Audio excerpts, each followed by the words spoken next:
Assalamualaikum warahmatullahi wabarakatuh. Perkenalkan, nama saya Basong Tarfagil Gifari dengan NIM D022231. Pada kesempatan kali ini saya membuat video untuk memenuhi tugas etika profesi, yaitu tugas keempat.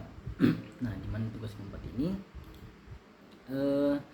ada 3 pertanyaan yang muncul. Yang pertama, jelaskan pentingnya etika dalam bisnis dan berikan contoh penerapan pada kasus Indonesia.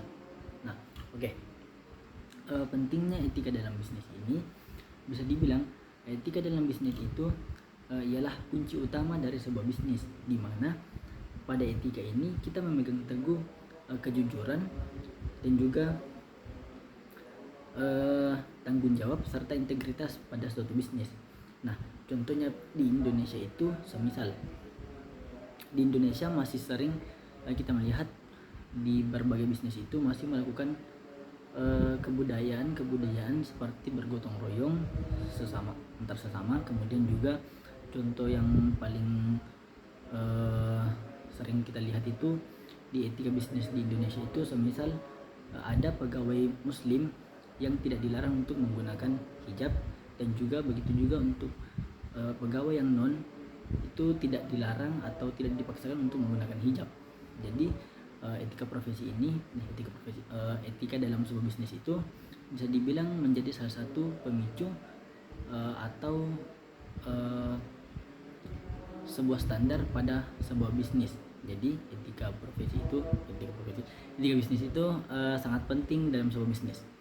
Selanjutnya nomor 2 yaitu jelaskan pelanggaran etika bisnis yang sering terjadi di Indonesia, contoh kasus, dan menurut saudara sanksi apa yang harus diberikan. Nah, dari jurnal yang saya baca itu salah satu kasus yang paling sering terjadi di Indonesia itu ialah korupsi, kasus suap dan korupsi.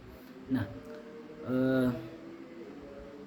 menurut saudara sanksi apa yang harus diberikan? Nah, menurut saya sanksi yang harus diberikan untuk orang-orang yang melakukan pelanggaran etika seperti kasus suap dan juga korupsi itu seharusnya mereka itu diberikan sanksi yang berat seperti denda dan juga dipenjara, karena bisa dibilang kasus suap dan korupsi itu sangat merugikan, terutama di bisnis-bisnis yang besar. Mereka bisa saja memotong atau meraup keuntungan dengan cara mengorbankan orang lain dalam sebuah bisnis.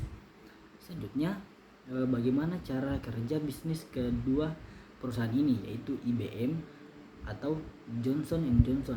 Mengapa kedua perusahaan ini masih dikatakan menggunakan etika atau bisnis yang baik? Nah, dari referensi yang saya dapatkan terkait IBM dan Johnson & Johnson,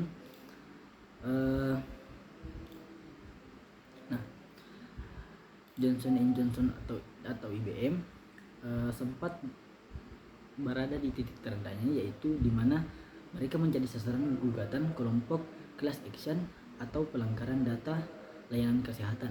Nah, kemudian tadi ditanyakan mengapa perusahaan ini masih dikatakan menggunakan etika bisnis yang baik. Nah, perusahaan IBM dan Johnson & Johnson itu, yang pertama, Johnson & Johnson adalah perusahaan di mana itu dia bergerak di bidang kesehatan. Terkait dengan gugatan tadi, tentu saja perusahaan dari Johnson & Johnson ini akan melakukan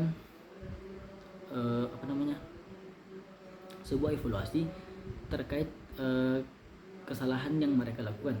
Nah, di mana mereka akan melakukan semisal perubahan yang bisa saja ke depannya itu untuk memperbaiki nama dari perusahaan mereka.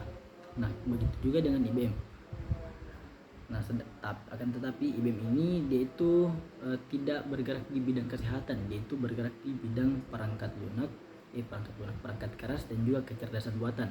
Nah, sama seperti tadi, apabila sebuah perusahaan itu pernah terjadi atau pernah terkena sebuah kasus, nah, untuk memperbaiki nama mereka akan melakukan yang namanya evaluasi, kemudian menutup celah agar kesalahan yang sama tidak terulang. Jadi